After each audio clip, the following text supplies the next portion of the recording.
Hello, this is Errol Naidu from Family Policy Institute. On the 17th of August, I participated on an online engagement with the Department of Home Affairs on the proposed single marriage bill. I was shocked to discover the bill is completely gender neutral and does not make any reference or mention of the terms husband and wife.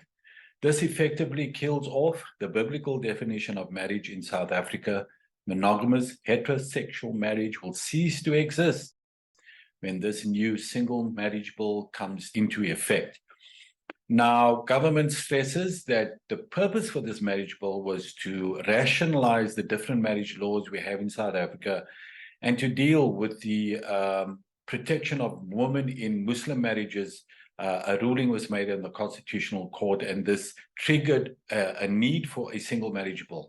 This is not true. The real reason and purpose for the single marriage bill is to redefine marriage so that man-woman marriage is abolished, and that marriage, monogamous marriage, now becomes the union between a man and a woman, a man and a man, a woman and a woman, and transgender individuals or couples.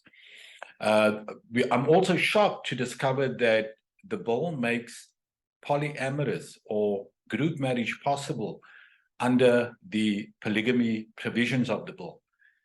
Because there is no gender definition anywhere in the bill, a man can marry multiple wives, a woman can marry multiple husbands, or a man can marry 2 men and 3 women. A woman can marry 3 women, 2 men, any kind of formula you can imagine under this bill, because it makes it permissible and obviously legal to do this under the new single marriage bill.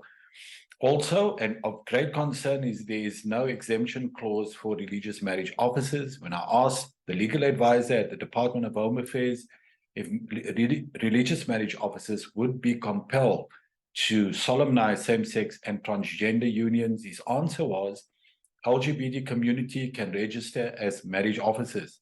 But this obviously doesn't guarantee that LGBT people is going to use LGBT marriage officers exclusively. And what we've seen in the past with the Civil Union Act, even though there were numerous marriage officers registered under that act, LGBT activists sued Christian individuals, churches, wedding chapels, and Christian businesses, forcing them to comply with their ideology. I believe that this new single marriage bill there's going to be an explosion of litigation against Christian businesses, churches, wedding chapels, and targeting of religious marriage officers in this bill, because there is no clause exempting them.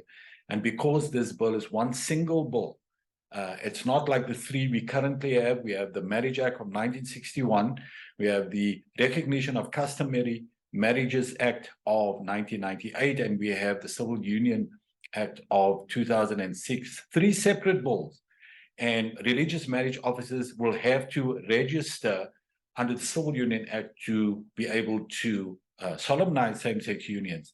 Well, this isn't the case anymore, because we have one single marriage under which man and woman, 2 men, 2 women, and transgender individuals are all recognized as monogamous marriages, which means religious marriage officers will be compelled to perform all these marriages. Now, why this is shocking is South Africa is the only nation in the world to strip men and women of the unique legal definition of marriage between a man and a woman to accommodate LGBT community.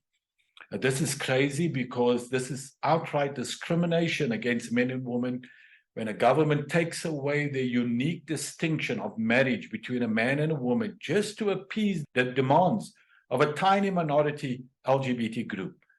And government has done this. And we must stand up.